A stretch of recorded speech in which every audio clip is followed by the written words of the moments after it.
அப்பா அந்த நேரத்திலும் தகப்பனே அப்பா நீர் சிலுவையில் கூறிய வார்த்தைகளை தியானிக்க வந்திருக்கிறோம் அப்பா. இந்த நேரத்திலும் நாங்கள் கேட்கின்ற ஒவ்வொரு வார்த்தைகளும் எங்களுடைய செவிகளில் ஏறி அதன்படி நடக்க கர்த்தாவே எங்களுக்காக பாடுபட்டீர் நொறுக்கப்பட்டீர் தகப்பனே. அதை நாங்கள் ஒவ்வொரு நாளும் தியானித்து வாழ கர்த்தர் தாம் எங்களுக்கு உதவி செய்வீராக.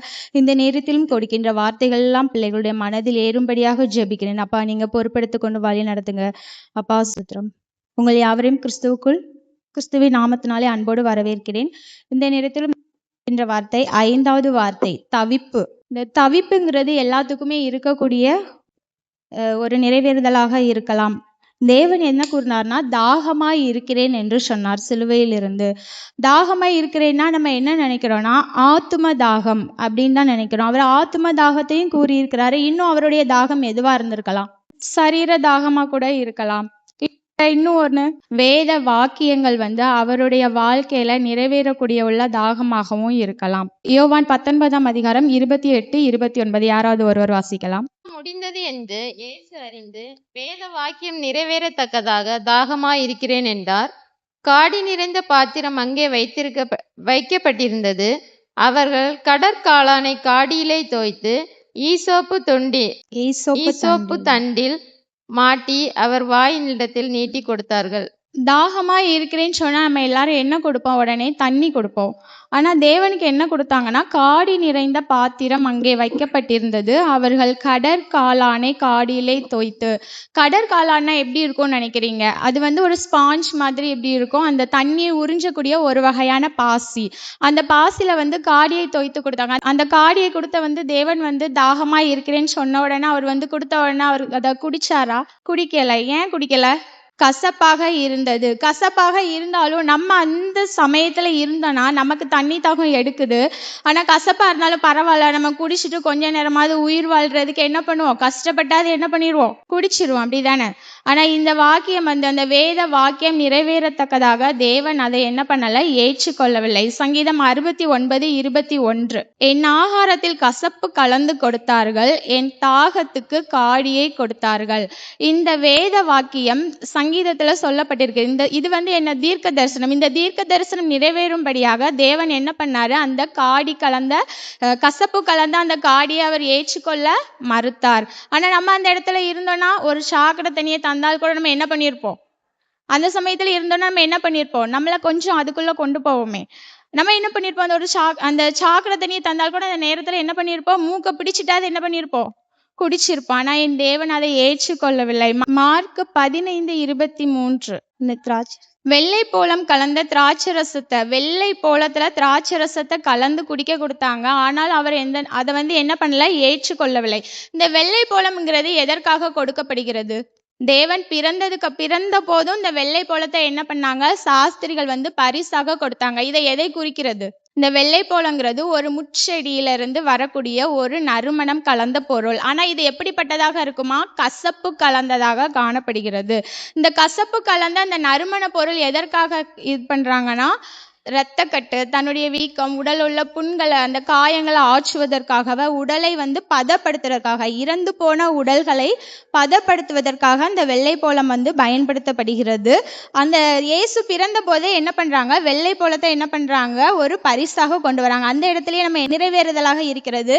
தேவன் கடைசி காலத்தில் நமக்காக மரிக்க போய் அந்த உடலை பதப்படுத்துவதற்கான ஒரு தீர்க்க தரிசனமாக நிறைவேறுகிறது.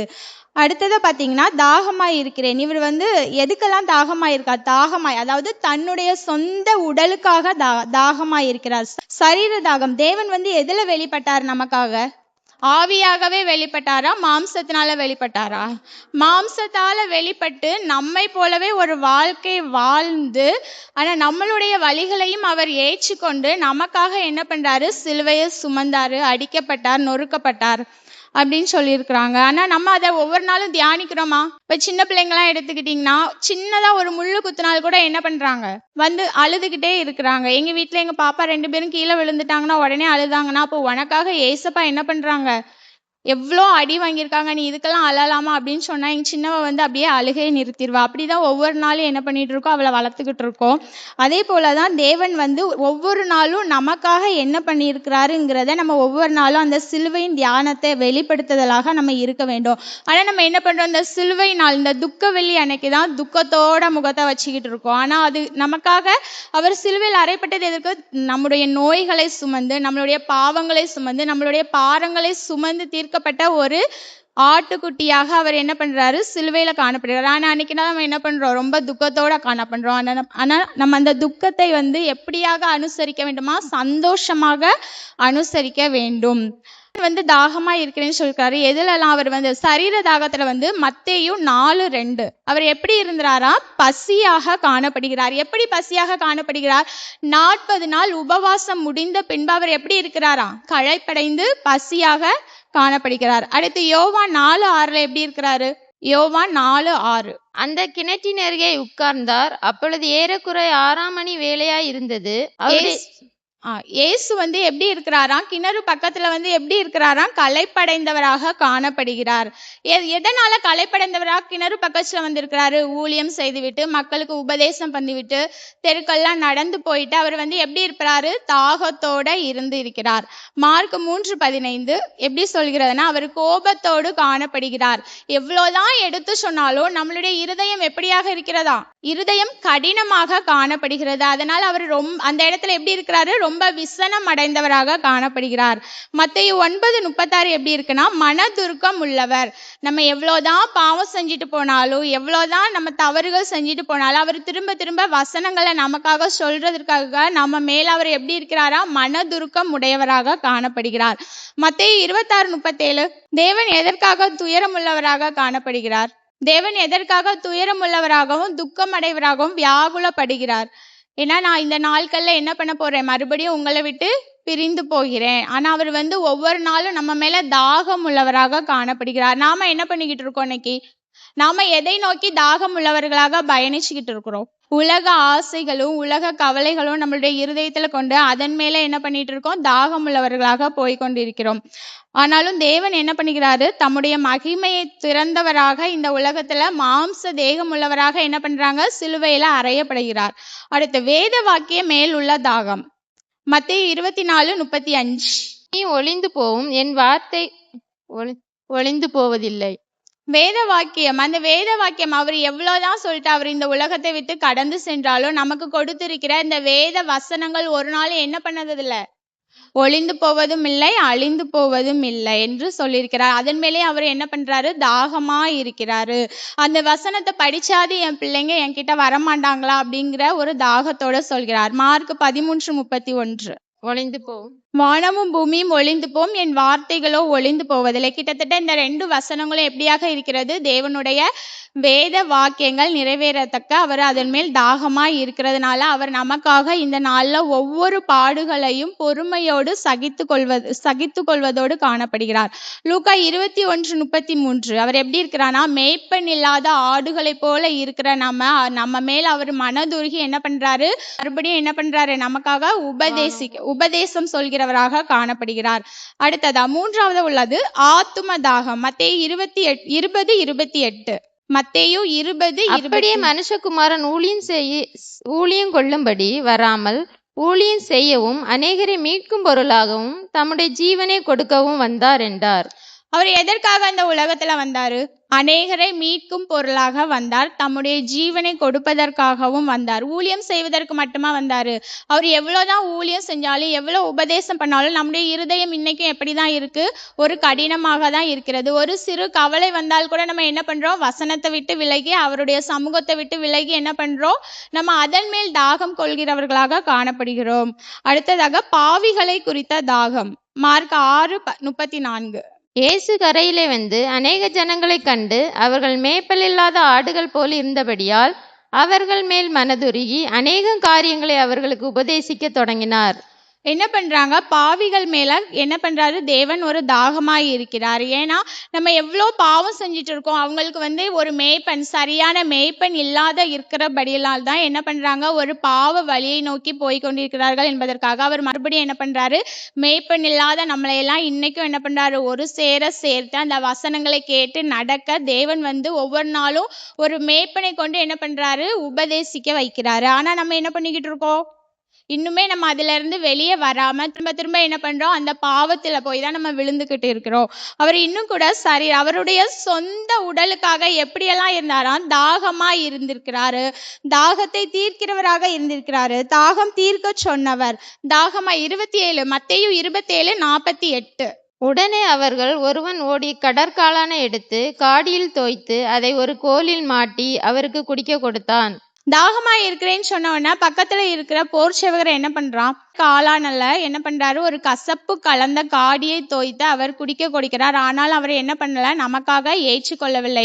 ஏன்னா அவர் மூலமாக தான் அந்த தீர்க்க தரிசனங்கள் எல்லாம் இந்த உலகத்துல நிறைவேறும்படியாக காணப்படுகிறதுனால என்ன பண்றாரு, அந்த காடியை என்ன பண்ணல, குடிக்கல. அந்த காடியை குடிச்சா, அந்த வெள்ளை போலம் கலந்த அந்த காடியை குடிச்சோன்னா அவர் அவரோட அந்த மயக்க நிலைக்கு கொண்டு போய் அந்த வழியே தெரியாம என்ன பண்ணல, அவர் சிலுவையில இருந்திருக்கிறார். ஆனா என்ன பண்ணாரு, நம்மளுடைய பாவங்களுக்காக என் பிள்ளைங்க எந்த ஒரு வழியவும் அனுபவிக்க கூடாது, நான் மட்டுமே அனுபவிச்சுட்டு போறேன் அப்படிங்கிற ஒரே காரணத்திற்காக என்ன பண்றாரு, எல்லா வழிகளையும் முள்ளினால சூட்டப்பட்ட முற்கிரீடத்தை சூட்டப்பட்டாரு, சாட்டையினால் அடிக்கப்பட்டாரு, இதையெல்லாம் தாங்கி கொண்டு திரும்பவும் கொல்கதா மலைக்கு என்ன பண்றாரு, சிலுவையை சுமந்து கொண்டு போகிறார். நம்ம அப்படி பண்ணுவோமா? என்னைக்காச்சு நம்ம என்ன பண்ணுவோம், ஒரு ஆத்மா கிட்ட கூட நம்ம என்ன பண்ண மாட்டோம், இயேசுவை பத்தி சொல்லக்கூடாதவங்களா தான் இன்னைக்கும் நம்ம எப்படி இருக்கிறோம், காணப்படுகிறோம். அப்படி இல்லாம அவர் எதற்கெல்லாம் தாகமா இருக்கிறேன் என்று சொல்றாரோ அதையெல்லாம் நம்ம கேட்டு என்ன பண்ணணும், ஒரு ஆத்மாவையாவது ரட்சிக்க நம்ம என்ன பண்ணோம், இந்த நாள்ல இருந்து முடிவெடுத்து அதன்படி நடக்க தேவனுக்கு நம்மை ஒப்பு கொடுக்கிறவர்களாக காணப்பட வேண்டும். இன்னும் சொல்ல போனீங்கன்னா ஏசாயா 55:1-3 இதன்படிதான் நாமளும் இன்னைக்கு என்ன பண்ணிக்கிட்டு இருக்கோம், ஏசாயா 55:1-2-3 வசனங்கள். ஓ தாகமாயிருக்கிறவர்களே, நீங்கள் எல்லாரும் தண்ணீர்கள் இன்றைக்கு வாருங்கள். பணம் இல்லாதவர்களே, நீங்கள் வாங்கி சாப்பிடுங்கள். நீங்கள் பணமும் இன்றி விலையும் இன்றி திராட்சை ரசமும் பாலும் கொள்ளுங்கள். நீங்கள் அப்பமல்லாதவர்களுக்காக பணத்தையும் திருப்தி செய்யாத பொருளுக்காக உங்கள் பிரயாசத்தையும் செலவழிப்பானேன். நீங்கள் எனக்கு கவனமாய் செவி கொடுத்து நலமானதை சாப்பிடுங்கள்.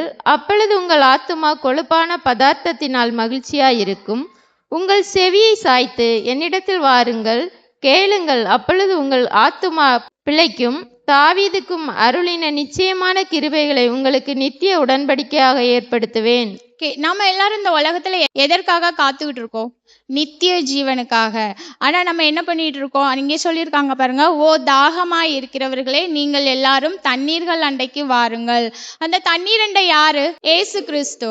பணம் இல்லாதவர்களே, நீங்கள் வாங்கி சாப்பிடுங்கள். பணம் இல்லாதவர்களே, நம்ம எதை வாங்கி சாப்பிடணுமா, அவர்கிட்ட போய் அவர் சொன்ன இந்த வேத வசனங்களை வாங்கி சாப்பிட்டு அதன்படி நடக்கிறவர்களா இருக்கணும். அதுக்கு பணம் தேவையா? ஏன்னா இலவசமா அவர் நமக்கு கொடுத்தாரு, நாமளும் அதை என்ன பண்ணணும், இலவசமாய் பெற்றுக்கொண்டு மற்றவர்களுக்கு பிரதிபலிக்கக்கூடியவர்களாக இருக்க வேண்டும். அதாவது அவர் என்ன சொல்றாரு, பணம் இல்லாதவர்களே நீங்கள் வாங்கி சாப்பிடுங்கள். ஆனா நம்ம இந்த உலக காரியத்தோட சேர்த்து இந்த வசனத்தை எடுத்துக்கொண்டா நம்ம என்ன நினைப்போம், நம்ம கிட்ட பணம் இல்லை, அதனாலதான் ஏசப்பா நம்மளை கூப்பிட சொல்லியிருப்பாங்கன்னு நினைக்கும். ஆனா நம்மளுடைய இந்த அழிவுக்கு பிறகும் ஒரு வாழ்க்கை இருக்கிறது என்று நாம் நினைத்து கொண்டால் நம்ம என்ன பண்ணுவோம், இந்த வசனங்களை நம்ம நித்திய வாழ்க்கைக்கு ஒப்பாக மாற்றிக்கொண்டு அதன்படி நடந்து கொள்வோம். நம்ம யாராவது அப்படி நினைக்கிறோமா? நம்ம இறந்ததுக்கு அப்புறமும் நமக்கு ஒரு வாழ்க்கை இருக்குதுன்னு யாராவது உணர்ந்திருக்கிறோமா? சில நேரம் உணர்வோம். நம்ம ஏதோ ஒரு கஷ்டத்துல இருக்கும்போது, ஏதோ ஒரு துக்கத்துல இருக்கும்போது நம்ம என்ன பண்ணுவோம், அதை அதிகமா உணர்ந்து கொள்வோம். மற்ற நேரங்கள்ல என்ன பண்ணுவோம், மற்ற நேரங்கள்ல நம்ம அதை என்ன பண்ண மாட்டோம், யோசிக்கவே மாட்டோம். எனக்கு இப்போ பணம் தான் தேவை, நான் இதை வாங்கணும் அதை வாங்கணும் தான் நினைப்போம். அப்படி இல்லாம அவர் என்ன பண்றாரு, எனக்கு இதுக்கப்புறமும் ஒரு வாழ்க்கை இருக்கு, நம்ம என்ன பண்ணுவோம், இயேசு கிறிஸ்துவோடு கூட சேரணும் அப்படின்னு நினைக்கிறவங்க என்ன பண்ணணுமா, இந்த வசனத்தை பணம் இல்லாம வாங்கி சாப்பிடணும். ஆனா இந்த நாட்கள்ல பணம் கொடுத்தாதான் என்ன கிடைக்குது, நமக்கு வசனமே கிடைக்கக்கூடிய ஒரு சூழ்நிலையாக காணப்படுகிறது. நீங்கள் பணமும் இன்றி விலையும் இன்றி திராட்சை ரசமும் பாலும் கொள்ளுங்கள். இதுக்கு என்ன அர்த்தம்? பணமே இல்லாம என்ன பண்ணலாம், அவருடைய கிரியைகளை வல்லமைகளை நம்ம என்ன பண்ணலாம், பெற்றுக்கொள்ளலாம். அதான் திராட்சை ரசமும் பாலும். சரியா? நீங்கள் அப்பம் அல்லாததற்காக பணத்தையும் திருப்தி செய்யாத பொருளுக்காக உங்கள் பிரயாசத்தையும் செலவழிப்பானேன். நம்ம இந்த உலகத்துல இருக்கும்போது பணத்தை கொடுத்து நிறைய பொருள் வாங்கியிருப்போம். அந்த விலை உயர்ந்த பொருட்கள்லாம் நம்ம அழிவுக்கு அப்புறம் நம்மளோட கூட சேர்த்து கொண்டு போவோமா? கொண்டு போக மாட்டோம். அதான் தேவன் சொல்லியிருக்கிற அப்பம் அல்லாத எந்த ஒரு உன்னுடைய அழிவுக்கு அப்புறம் எதுவுமே இல்லாத அந்த பொருளுக்காக நீ என்ன பண்ணாத, பணத்தை ரொம்ப செலவழிக்காத. நீங்கள் எனக்கு கவனமாய் செவி கொடுத்து நலமானதை சாப்பிடுங்கள். அவரோட வசனங்களை கேட்டு அதன்படி நடந்து அதற்கு செவி கொடுக்கிறவர்களாக காணப்பட்டா மட்டும்தான் நம்ம என்ன பண்ண முடியும், நித்திய ஜீவ வாழ்க்கையை பெற்றுக்கொள்ள முடியும். அப்ப இது எல்லாத்துக்கும் தேவன் தாகமா இருக்கிறேங்கிற அந்த ஒரு வார்த்தையை குறித்து இவ்வளவு காரியங்கள் அவர் சொல்லி வைத்திருக்கிறாரு. ஆனா நம்ம ஈஸியா என்ன பண்றோம், அவர் ஆத்ம தாகத்தை மட்டும்தான் சொல்லி இருக்கிறாரு அப்படின்னு சொல்லிட்டு நம்ம ஈஸியா சொல்லிட்டு போயிடுவோம். ஆனா தேவன் இதனுடைய ஒவ்வொரு காரியங்களும், அவர் கூறிய ஒவ்வொரு காரியங்களும் எப்படியாக இருக்கிறது, சத்தியத்தை குறித்த ஆழமான வார்த்தைகளாக காணப்படுகிறது. அந்த சிலுவையில் அவ்வளோ வலிகள் தாங்கி கொண்டும் அவருடைய பிள்ளைகளுக்காக இன்னமும் அவர் என்னதான் பண்ணிட்டு இருக்கிறாரு, நம்ம பக்கத்துல இருந்து இன்னமும் நமக்காக ஏங்கி கொண்டு காணப்படுகிறார். நம்ம அதிலிருந்து விடுதலை பெற்றுக்கொண்டு தேவனுடைய சமூகத்தை அடைய இந்த நாளிலும் நம்ம தேவனுக்கு ஒப்பு கொடுப்போம். இந்த வார்த்தையை பேச தந்த என் சபை போதகருக்கு இயேசுவின் நாமத்தினால் நன்றியை செலுத்திக் கொள்கிறேன். ஒரு நிமிடம் தலைகளை தாழ்த்தி, தாகம் என்றீர் எனக்காய் ஏங்கி நின்றீர், தாகம் என்றீர் எனக்காய் ஏங்கி நின்றீர், பாவங்கள் சுமந்தீர், பரிகார பலியாடி எங்கள் பாவங்கள் சுமந்தீர், எங்கள் பரிகார பலியாடி அன்பே கல்வாரி அன்பே, உம்மை பார்க்கையிலே என் உள்ளம் உடையுதப்பா. ஹல்லேலூயா, ஸ்தோத்திரம். எங்களை அதிகமாய் நேசிக்கின்ற எங்கள் அன்பின் நல்ல தகப்பனே, அப்பா இந்த நாளிலும் சொல்லப்பட்ட வார்த்தையின்படி தகப்பனே, அப்பா நீர் எதற்காக தாகமாய் இருக்கிறது என்பதை நாங்கள் பெற்றுக்கொண்டோம். அதன்படி நாங்கள் நடந்து அப்பா உம்முடைய வார்த்தைகளுக்கு இனிமேலும் நாங்கள் செவியை கொடுத்து எங்களுடைய இருதயத்தை கடினமாக்காமல் தகப்பனே உம்முடைய சமூகத்தில் வர கர்த்தாவே எங்களுக்கு உதவி செய்யும்படியாக எங்கள் ஒவ்வொருவரையும் உம்முடைய கரத்திலே ஒப்பு கொடுத்து ஜெபிக்கிறோம். அப்பா இந்த நாள் வரையிலும் கண்ணின் மணி போல கடந்து பாதுகாத்து வந்தீங்க. இனிமேலும் நீர் அப்படியே செய்ய போகிறதற்காக நன்றி தகப்பனே. என் இயேசுவில் ஜெபிக்கிற நல்ல பிதாவே, ஆமென்.